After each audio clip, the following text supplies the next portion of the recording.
नमस्ते दोस्तों, कैसे हो आप? मिस्टिक फोरम में आपका स्वागत है। फाइनली 20 जनवरी को डोनाल्ड जे ट्रंप की विदाई हो गई। डेमोक्रेटिक पार्टी के जो बाइडेन ने अमेरिका का पदभार संभाला। तो आज हम डोनाल्ड ट्रंप के पिछले कार्यकाल का विश्लेषण करने वाले हैं और जो बाइडेन के आने वाले 4 सालों पर भी नजर डालेंगे। हम ये देखेंगे कि आने वाले समय में भारत, पाकिस्तान, चाइना, रूस, इजराइल और मिडिल ईस्ट जैसे देशों के लिए जो बाइडेन का रुख कैसा रहेगा। डोनाल्ड ट्रंप के कार्यकाल में भारत का कितना नुकसान और कितना फायदा हुआ, तो जो बाइडेन के आने वाले कार्यकाल में भी भारत का कितना नफा और नुकसान होगा, इस पर भी हम एक नजर डालने वाले हैं। देखिए दोस्तों, ट्रंप के कार्यकाल में भारत पर मिश्र असर रहा, ना कि पूरा फायदा ही फायदा हुआ। जैसे कि भारत ईरान में चाबहार पोर्ट बना रहा था और बदले में ईरान से सस्ते दर में तेल खरीद रहा था। और इसी महत्वपूर्ण समय के चलते डोनाल्ड ट्रंप ने ईरान न्यूक्लियर डील से हाथ पीछे खींच लिए, जो बराक ओबामा ने भी किया था। और उसी के बाद ट्रंप ने ईरान पर सख्त टैरिफ लगाए।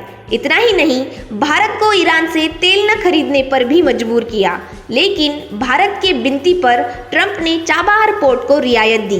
भारत का ईरान में चाबहार पोर्ट बनाने का महत्व चलिए कुछ इस तरीके से समझते हैं। पाकिस्तान में चाइना का ग्वादर पोर्ट बन रहा है और हम जो ईरान में चाबहार पोर्ट बना रहे हैं वो ग्वादर बंदर से ऊपरी हिस्से में है। तो एक तरीके से भारत ने चाबहार पोर्ट से चाइना और पाकिस्तान पर नहले पे दहला मारा है। वो बात तो आपको याद ही होगी, अमेरिका में रह रहे भारतीयों के ग्रीन कार्ड पर भी ट्रंप ने सख्ती दिखाई थी। चाइना के साथ जो ट्रेड वॉर शुरू किया था, उसके बाद ट्रंप ने भारत के साथ भी ट्रेड लगाया, जिससे भारत को $6 बिलियन का घाटा हुआ था। लेकिन दोस्तों, ऐसा भी नहीं है कि ट्रंप ने भारत को किसी महत्वपूर्ण या मुश्किल घड़ी में साथ नहीं दिया। अमेरिका, जापान, ऑस्ट्रेलिया और भारत, इन चारों देशों को मिलाकर क्वाड ग्रुप बनाया है, जो असल में चाइना जैसे महाकाय देश को टैकल करने के लिए इसकी उत्पत्ति की गई है। ऐसे क्वाड ग्रुप को बनाने का ओरिजिनल आइडिया जापान के पिछले प्रधानमंत्री शिंजो आबे का था। और यहाँ भारत के अंदरूनी मामले में कहा जाए तो जब भारत ने कश्मीर से धारा 370 हटाई थी और CAA बनाया, उस पर भी ट्रंप ने भारत को समर्थन दिया। जबकि आश्चर्य की बात तो ये है कि वहाँ की अब की वाइस प्रेसिडेंट कमला हैरिस, जिनका मूल भारतीय है, उन्होंने और बर्नी सैंडर्स ने धारा 370 और CAA पर सख्त टिप्पणी की थी। डोनाल्ड ट्रंप ने चाइना के साथ बेहद सख्त ट्रेड वॉर शुरू करने के बाद चाइना की इकोनॉमिकली कमर ही तोड़ दी थी। वर्ष 2019 और 20 में भारत के विरुद्ध चाइना ने दो बार वॉर लाइक सिचुएशन क्रिएट की थी। उस पर भी ट्रंप ने खुलकर भारत का साथ दिया। और सबसे बड़ी बात, पाकिस्तान जैसे आतंकवादी देश की फंडिंग रोक दी। बस इतना ही नहीं, वर्ल्ड बैंक से पाकिस्तान को कर्जा ना मिले, इस पर भी ट्रंप प्रशासन ने वर्ल्ड बैंक पर दबाव बनाया, जिस कारण ऐसा हुआ कि पाकिस्तान को सऊदी, UAE, चाइना से $1 बिलियन का लोन लेना पड़ा। और आर्थिक हालात गंभीर होने से पाकिस्तानी मार्केट की स्थिति इतनी खस्ता हो गई कि वहां पे टमाटर 500 रुपए किलो बिकने लगे। आपको बता दें कि ट्रंप के कार्यकाल में इजराइल का भी जमकर फायदा हुआ।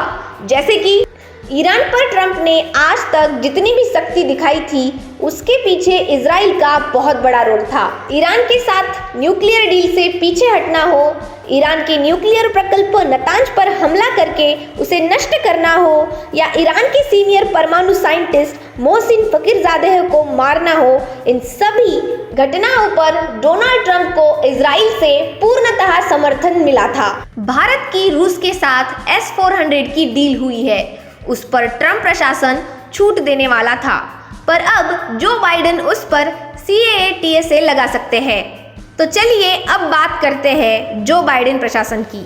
देखिए दोस्तों, आप तो जानते हो कि डेमोक्रेटिक पार्टी हमेशा ही प्रो पाकिस्तानी और प्रो चाइनीज मानी जाती है। डोनाल्ड ट्रंप ने अपने कार्यकाल में 8 मुस्लिम कंट्रीज पर अमेरिकी यात्रा पर आने के लिए बैन लगाया था। उसे बाइडेन ने सत्ता में आते ही हटाने का ऐलान कर दिया है। ट्रंप ने पाकिस्तान को मिलने वाले अरबों डॉलर पर भी रोक लगा दी थी, जिसे बाइडेन आने वाले दिनों में जरूर हटा देंगे। अब फिर से वो पैसा पाकिस्तान टेरर फंडिंग के लिए इस्तेमाल किया जाएगा, जिससे भारत को और ज़्यादा नुकसान और परेशानी झेलनी पड़ेगी। चाइना के प्रति जो बाइडेन और ज़्यादा नर्म होंगे, जो भारत के लिए बिल्कुल भी ठीक नहीं होगा। जो बाइडेन ने चुनाव के दरमियान अमेरिका में रह रहे भारतीयों को ग्रीन कार्ड पर और ज़्यादा छूट देने का ऐलान कर दिया था, जो कि एक अच्छा कदम है। इजराइल के प्रति जो बाइडेन ने अपनी पॉलिसी अभी तक क्लियर नहीं की है। यही कारण है कि यूएस में इजराइल के एम्बेसडर ने अपने ट्विटर के बायो में बाइडेन के शपथ समारोह के दिन करीब 4 घंटे तक the West Bank and Gaza का उल्लेख किया और जिसे 4 घंटे बाद हटा दिया। तो दोस्तों, इससे 2 चीजें सामने आ रही है। एक तो बाइडेन की इजराइल पॉलिसी अभी तक क्लियर नहीं है और दूसरा, इजराइल ने पहले ही दिन बाइडेन प्रशासन को ये साफ तौर पर इशारा दे दिया है कि भैया बाइडेन, आप भी हमें अंडर एस्टिमेट नहीं कर सकते। ऐसा लग रहा है कि बैकडोर में बहुत ज़्यादा पावर हाउस चल रहा है। तो ये सब देखते हुए हम यहाँ ये कह रहे हैं कि ट्रंप का भारत के प्रति स्टैंड मिला जुला रहा और बाइडेन साहब का भी मिला जुला ही रहेगा, लेकिन हमारे प्रधानमंत्री मोदी जी को थोड़ी सख्त डीलिंग करनी पड़ेगी। इन्फॉर्मेशन पसंद आई हो तो प्लीज़ इस वीडियो को लाइक कर दीजिएगा, चैनल को सब्सक्राइब कर दें ताकि हम आप तक ऐसे ही बेहतरीन खबरें पहुंचाते रहें।